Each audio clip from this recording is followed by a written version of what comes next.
Hi everyone, this is Donald the Repentless. This is like the third or fourth time I've tried to record this. It's been quite a rough weekend around here. Um, my friend and upstairs neighbor, Shane, was found yesterday. He had killed himself. I'm not going to go into any more detail than that. To say that he committed suicide Monday night, early Tuesday morning. And he wasn't discovered until yesterday, Saturday.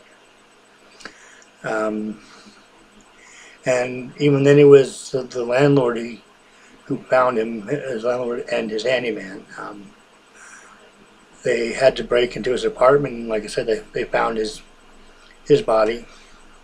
So of course they called the police, and for a good part of the afternoon, um, police were there investigating the scene, taking photos and all that procedural stuff.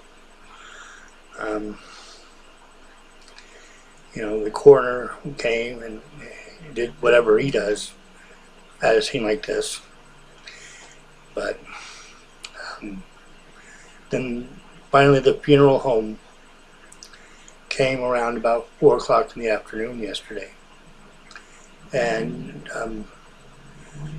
they brought him downstairs. He lived in the upstairs apartment. And brought him down in the body bag and put him on a gurney and took him away. I watched that because I wanted to watch him take his body away, because basically wanted to say goodbye. His family are not going to hold a funeral service. They're going to have a graveside service where he grew up in Springfield. I wouldn't have a way to go to it anyways. So really, when he was taken away yesterday, that was really my chance and opportunity to say goodbye to him.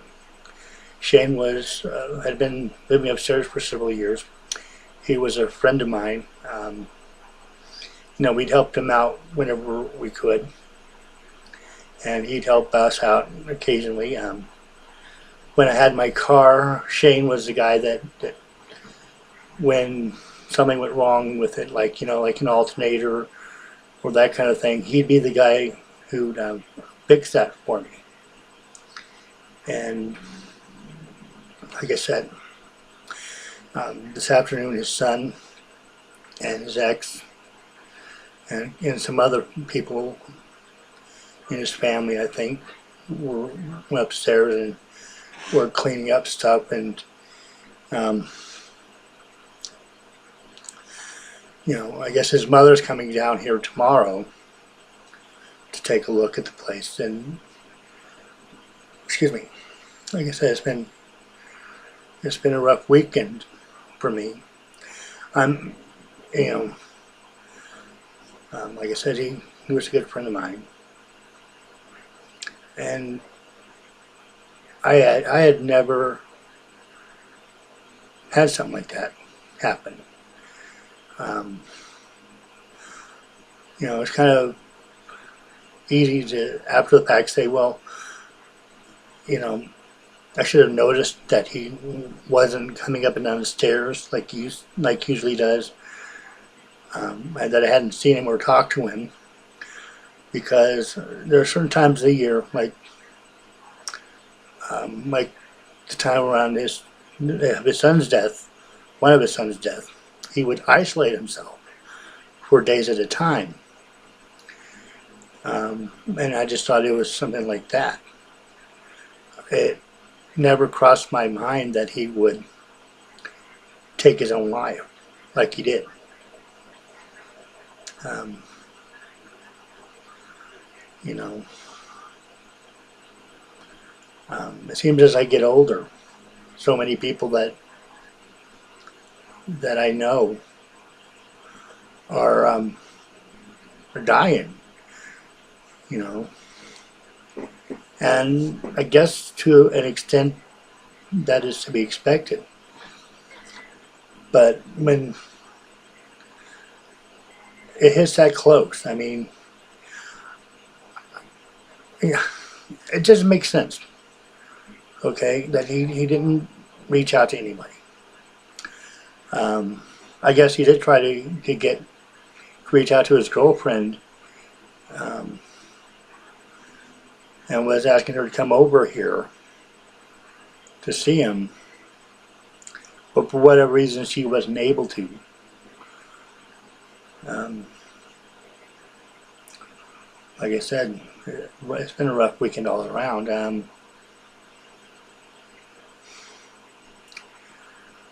I, you know, I don't know if I could have done anything. He could have at least tried to talk to my mom, me, or somebody. You know, everybody right now, you know, the news is about the people in Orlando in the nightclub that got killed. And, you know, of course people are going to take notice of that. And it, like I said, I really don't know what else to say. I mean, I will definitely miss a guy. I mean, like I said, he was a friend of mine. You know, none of us, I think, likes to see a friend die, especially the way he went out. But, you know, I'm not even going to do the usual YouTube stuff, so I'm just going to say, see you later.